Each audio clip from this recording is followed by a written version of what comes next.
جب کوئی پکارنے والا مجھے پکارتا ہے تو میں اس کی دعا قبول کرتا ہوں، تو ان کو چاہیے کہ میرے حکموں کو مانیں اور مجھ پر ایمان لائیں تاکہ نیک رستہ پائیں۔ سورۃ البقرہ۔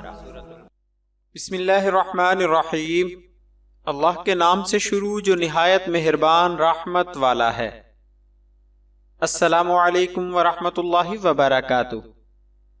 اس ویڈیو میں آپ دوستوں کے سامنے حدیث کی مستند کتابوں صحاح ستہ میں منقول دین و دنیا کے اعتبار سے چند جامع دعائیں اور ان کا ترجمہ پیش کرنے کی سعادت حاصل کی جا رہی ہے۔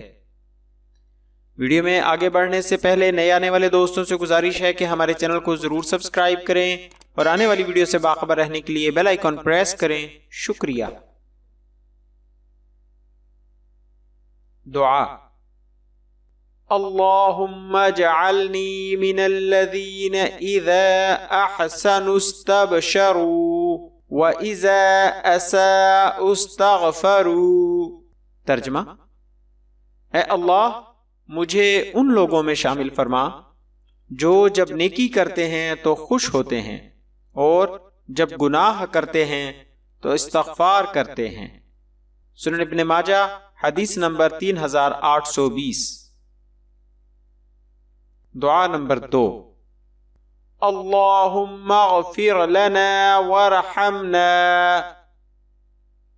وارض عنا وتقبل منا وادخلنا الجنہ ونجنا من النار وَأَصْلِحْ لَنَا شَأْنَنَا كُلَّهُ۔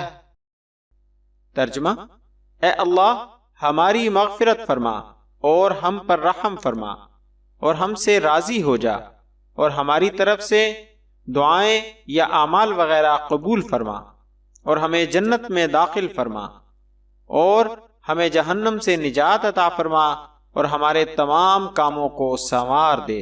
سنن ابن ماجہ حدیث نمبر 3836۔ دعا نمبر 3۔ اللہم انی اعوذ بک من العجز والکسل والجبن والبخل والحرم واعوذ بک من عذاب القبر واعوذ بک من فتنة المحیا والممات۔ ترجمہ: اے اللہ، میں آپ سے عاجز ہونے، کاہلی، بزدلی، بڑھاپے کی کمزوری اور بخل سے پناہ مانگتا ہوں، اور میں آپ کی پناہ مانگتا ہوں قبر کے عذاب سے اور زندگی اور موت کے فتنے سے۔ صحیح بخاری حدیث نمبر 6367۔ آخر میں آپ سے گزارش ہے کہ ہماری حوصلہ افزائی کے لیے ہماری ویڈیوز کو لائک اور شیئر ضرور کریں اور اپنی قیمتی رائے کمنٹس میں ضرور ظاہر کریں۔ شکریہ۔ جزاک اللہ خیرہ۔